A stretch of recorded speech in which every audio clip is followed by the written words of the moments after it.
moving on to recognitions here, we had probably the biggest group for Adopting Highway. It made cleaning pretty quick and pretty easy. I love all the interactors, and we have someone hiding right here behind Mom. But so many people, such a great time, and like a huge thank you to Scott. I know he's not here, but he provided lunch for us, and it was a really good time. And hope to see the same crowd next round. Thank you. And then the flag lowering ceremony. So we had quite a few Rotarians there. There was a little bit of a delay with the lock box went above there, but it went very smoothly, and it was very momentous. Never taken part of Veterans Day celebrations. Appreciate the opportunity, Mike, and it was a great day. And some veterans that I've seen them about in the community. I just didn't recognize that they've recognized or given so much from their life to support this country. So just interesting for me to think about Veterans Day. I guess it can mean different things for different people, and it's just great to be part of that ceremony. Dustin, you want to speak to the fire relief fund? Yeah, so still we're in the collecting donation mode, so as soon as we get the assessment back from the clubs that were most affected in the area, Kincaid fires from the disaster relief, then we'll start being able to give money out, but we're still collecting donations which are available.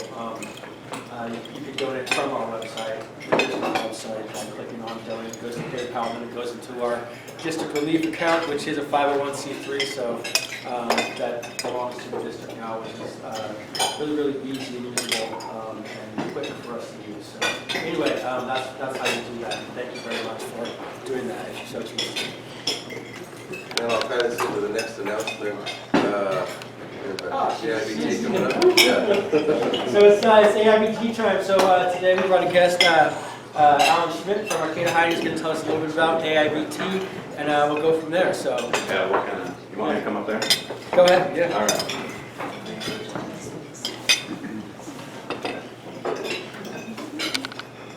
So my name is Alan Schmidt. Been involved in the AIBT for a long time because I was a student at Arcata High, so I participated in it back in 1980 and 81.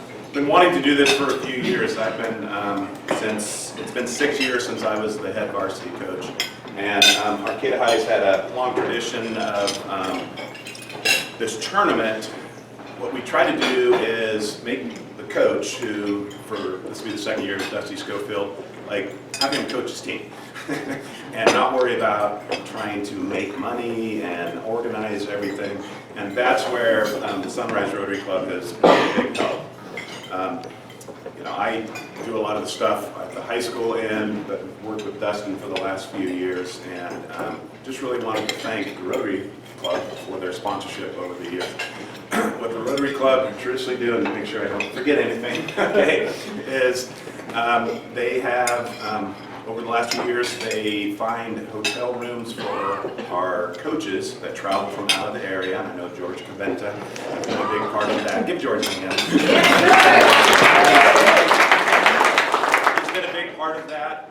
The Rotary pays for all of our awards, the trophies that the teams get at the end of the tournament, including there's all these shirts that we give to the championship team, and shirts that we give to our all-tournament team. I'm wearing an example of last year's tournament. They also sponsor Friday night. We do a little coaches social gathering. All right. Yeah. Rotary members have been. It's going to be. In the Plaza Grill. Yeah. In the Plaza Grill. Yeah. On Friday the 13th. Right. December 13th this year. What else am I forgetting that Rotary? Those are the big things. Those are the big ones, yeah. Those are the big things that this club sponsors, and because of that, it allows the basketball team to actually make a little bit of money on the tournament.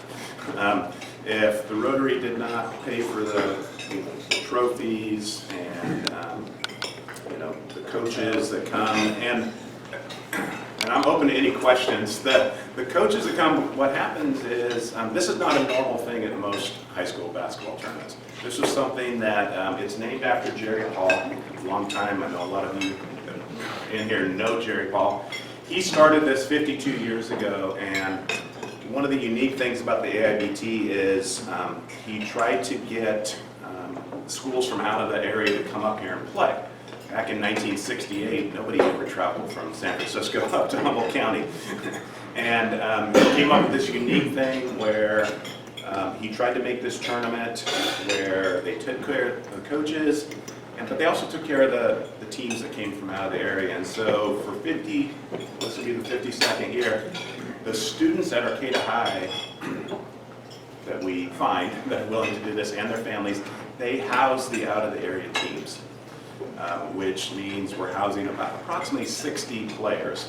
And it's really made some really unique connections throughout the year, and we've continued to do that. And so because of that, teams want to come back, because Pioneer High School has been coming here for over like 27, 28 years. They pay an entry fee, and that's it. And they pay for their transportation up here, and then the coach turns his players over. They don't have to spend 2 nights in hotels.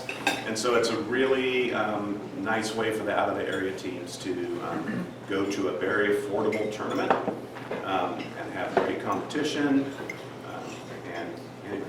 So I just wanted to come and thank everybody again. I know our goal is, I talked to Dusty Schofield, the coach, last night. He's going to send some players maybe in January after they haven't even had their official tryouts yet and stuff. So he felt a little weird bringing people down here at this point. So I know he's going to bring some players, student athletes, if you have questions and stuff. So I don't know. And I think we're making it a social event. That's Friday night too, right? Do we agree on that? So we'll let you know when the game is going to be that night. But we're hoping that people would want to, purchase ads in the program.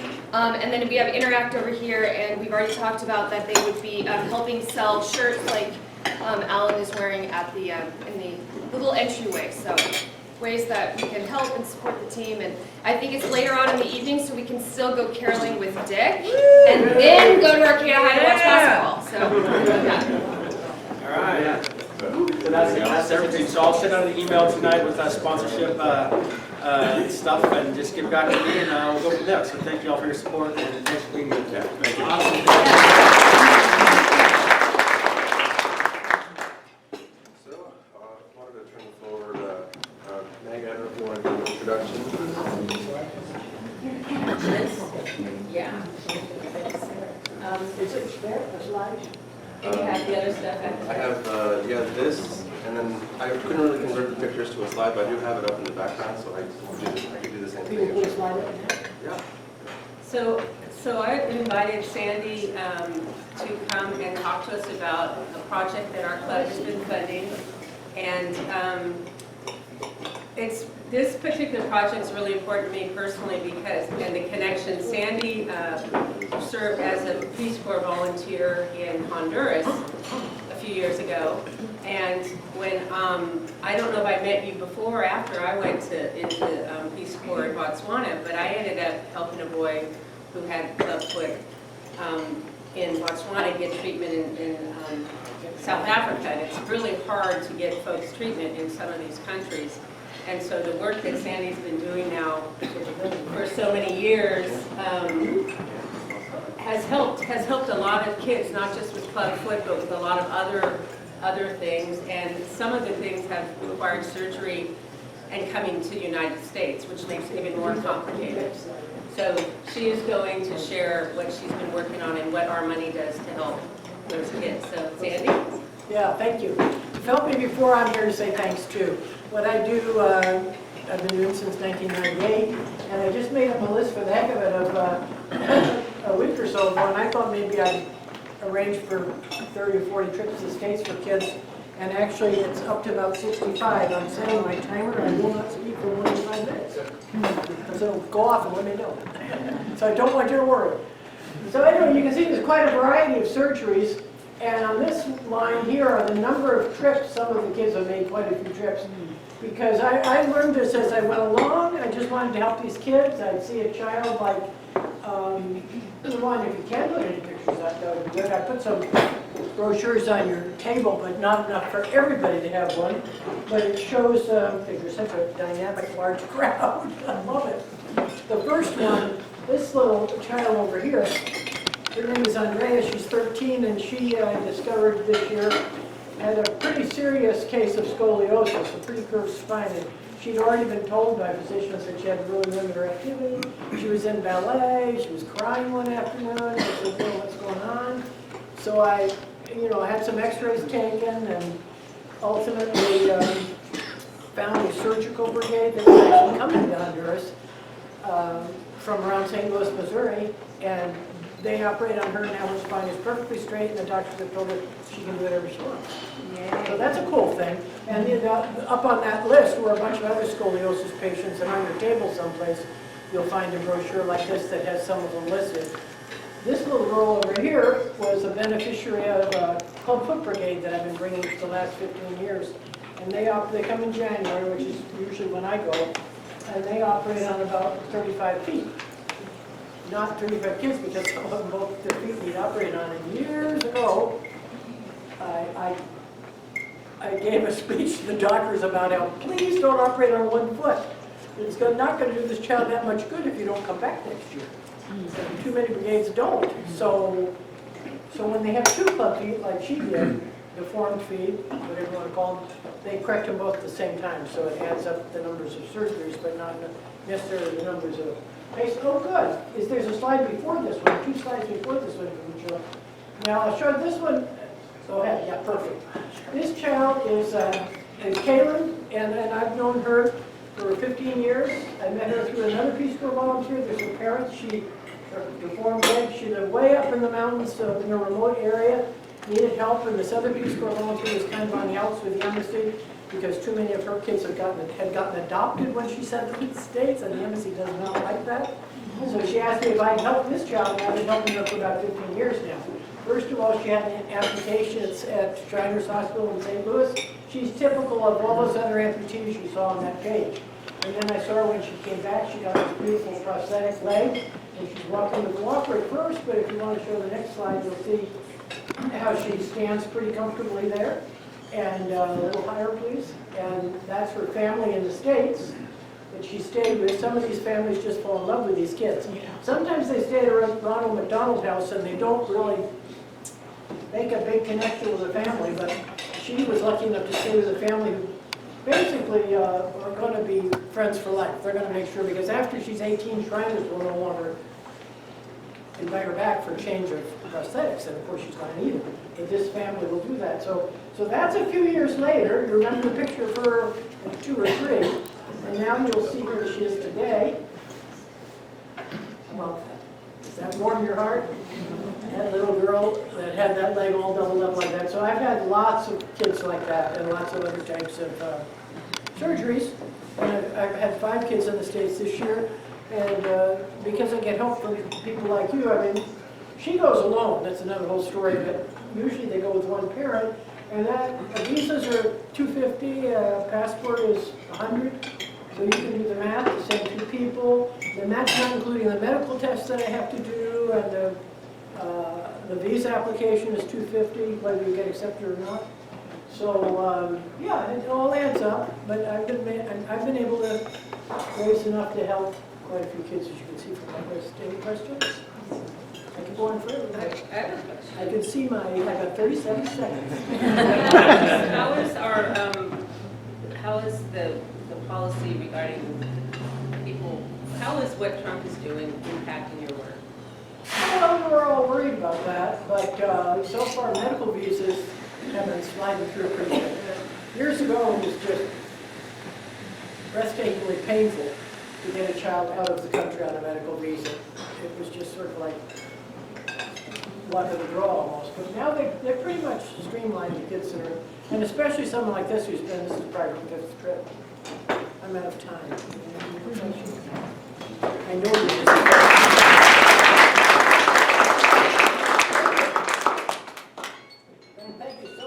awesome Absolutely. video. Yes, Ken Bird wants to add something to that. Well, I just want to say that if you want to talk to Sandy some more and hear more about her program, come to my house to our open house Sunday between 1 and 7. I live on Elk River Road and the number is 5915. And anybody is welcome. We'll feed you. We've got all kinds of good food coming. You can leave your wallet at home. There's And- no strong arm. But Sandy will be there and you can ask her all the questions you want then. And if you These need are that for you if you want them, but if you don't, I'll just collect them later. You might belong to other organizations that would like to hear about this program. And if you need information about that but didn't write down the address, just talk to me. I can get it to you. Thanks, Andy. Thank you. Some upcoming events. Bob, I guess I'll give you a chance if you have something coming up. Okay, talking about Taste of the Holidays. First, I'd like to follow up just a little bit on the AIBT. Jerry Paul came to us in 1995, and he had been retired, but had been managing the tournament even in his retirement.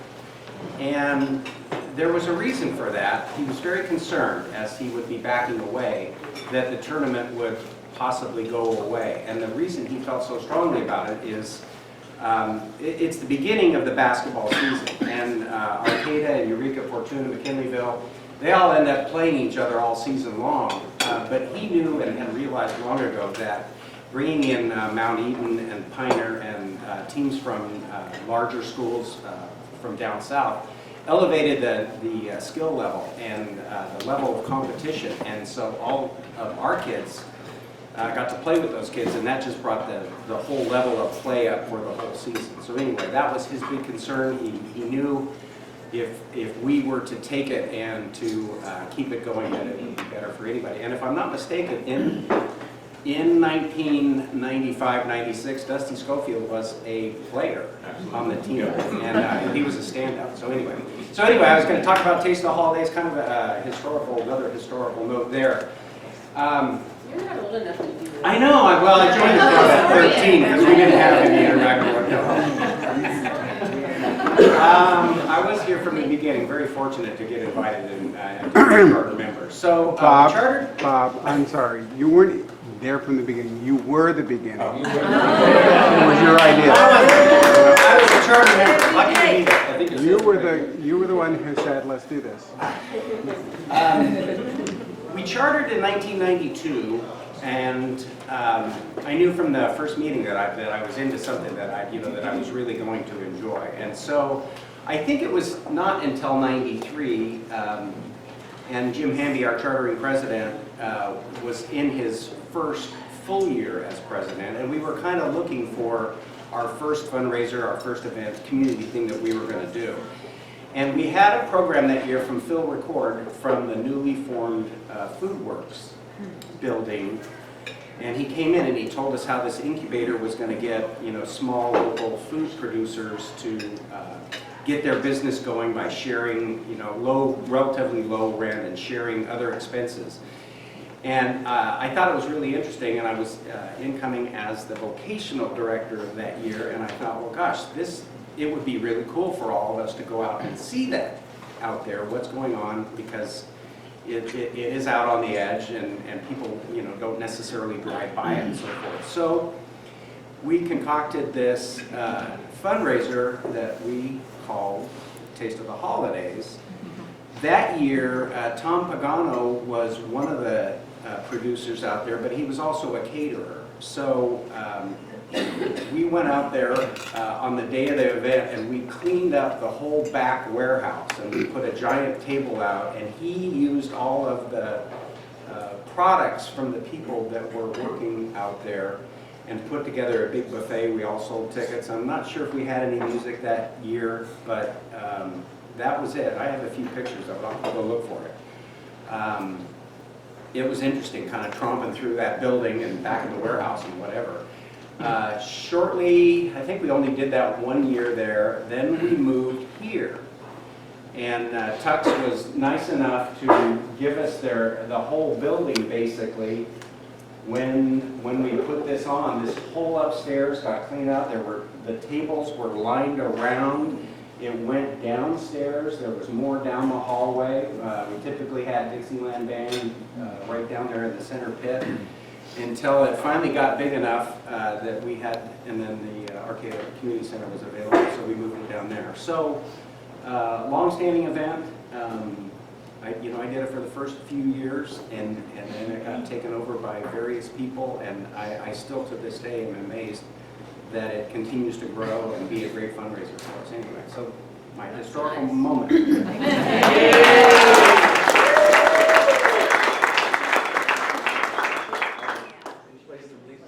Yes, in the place of Lisa, who is one of those very gracious, wonderful leaders who stepped up to coordinate Taste of the Holidays for a number of years now. She just hurt her hand and unfortunately had to go down to the Bay Area and go to a doctor. And so she said, Romy, you gotta stand up and be me. So gosh, that's a big order. Promote, promote, promote, as Lisa would say. Right now's the time. We gotta get as many people in the house as we possibly can. So please, please, please, sell your tickets. If you have sold your tickets, you can get more tickets. Wait, do we have some more tickets? Right here, Rachel's right over there. Also, our poor AJ, my heart just sunk as I read that sweet email. I went there and there was nothing.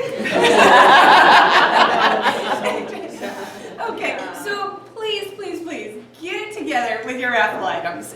Even if you don't, you have to get them either to the bank or to HealthSport, but also send a complete list of everything that's in your raffle items so that AJ and Dustin can start making the signs that will be on the raffle table that can promote those great items. So be sure that you get those there. Also, that if you signed up for an early shift, Lisa would really, really appreciate it if you would be there at 4:30, so that at 5 we're opening the doors. So the last couple times the line's gotten kind of big and people are like open, open, open. So it would be really nice, and Nick will not open the doors until we are all ready. So if you're on an early shift, please get there at 4:30 so that those doors will be wide open and we will be ready to rock right at 5 o'clock. And if you're signed up for one of those early shifts, some of our new members, you don't have to wait in line. So you come on in, and so that we're all inside and ready. We had in past a few people, I'm trying to get in, but I'm graciously, politely waiting in line. You don't have to wait in line. And then, please, when you get there, if you're unloading stuff or whatever, okay, but then take the shuttle. And move your car over, and the shuttle will come get you to the parking lot across Samoa, over by the baseball field. Little League Is that what Park. it is? The what? Little League Park. Little League Park. Yeah. So we expect hundreds of people, and if they've got to walk a long distance, that makes them sad. So we can do the shuttle our cars over, and I know that Ray and Chris are going to be in coordinating the shuttle, and we got great shuttle drivers, and thank you to Dan and Dan Johnson for the vehicle donated from Timber Ridge. And thank you to Arcata High's basketball team. They will know who they are by then. Yes. And they will be there at the end of the night to help us clean up. And so that's wonderful. Yeah, and I think that's everything that Lisa wanted me to say. Now we go to Howard. Yes. So we still need 5 to 8 volunteers to do a number of things for the fundraiser. Things like serve at the wine table, sales table, the wine sales table, be a money runner, serve tickets for the drinks. And so what I'd like to do, rather than pass this around, is ask for hands of you who haven't yet had an opportunity to participate. And even if you're already participating, you may want to do some more. None of these shifts are for the entire event. They're for most half the time, so you'll still be able to enjoy the party. So may I ask for the show of hands, and I will write your name down here, and I'll be in touch with you about the particular job and the time. So please let me see 5 to 8 hands being risen here. Okay, Ryan and Ed. And your name is Tara James. Tamara. Yay, thank you. Tamara James. And who's your contact here so I can get in touch with you? Because, you know, the sign up, it looks like what's going to happen is everyone's volunteering early, and then those people will all be enjoying themselves while there's 5 of us, and we'll Edward. be And trying your to keep contact everything going for the rest of the is night. who? Sophie. So it'd be good to have more Edward. people continue on to the later shift. That's really where we need the help. And Patty And George. and George. George! What a guy! Bring Bob. Howard, Steve. Oh, Steve, how did you? Howard, you have me. Okay, thank you, everyone. We are really covered here. All right, and one more shout out about a new addition to the event. Andreas is now creating a table that is all about us and what we do, about Rotary. Awesome. And I love Andreas's enthusiasm for, hey, we're creating this great event, we're raising money, let's make sure that people know the good that they're contributing to. And so I just think that's a wonderful addition. He's got all kinds of stuff for the table that talks about Rotary, talks about our specific projects, gives people opportunities to contribute to specific things. And I'm excited about that, and I hope that'll be at every event that we do. Thank you.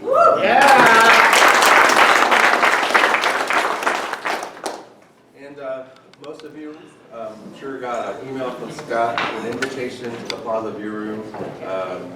The Wednesday prior, because of the conflict, she's being recognized at the basketball game. Do you want to talk about it? Sure. So as you may or may not know, Robin retired this past year, so from 28 years as the head coach of HSU rowing. Unfortunately, the 21st, directly conflicting with Taste of the Holidays, we are honoring her during halftime of the women's basketball game because she's been a huge supporter of women's athletics. But we're also doing a night before event because we have a lot of alumni coming in from out of town, and we have all of you guys who can't come. I'm going to be here, a dinner throughout the Wednesday before Taste of the Holidays to kind of, we'll have a slideshow going, talk to Robin, talk to the alumni, maybe a chance to support the rowing team, and kind of live the legacy. So, any questions? How did you, I have a question. How did you get such a great picture of Scott? Wow. That was before he started the keto diet. Had hair. They have a slide. Another reminder about the grand opening tonight, 4 to 7, 5550 West End Road.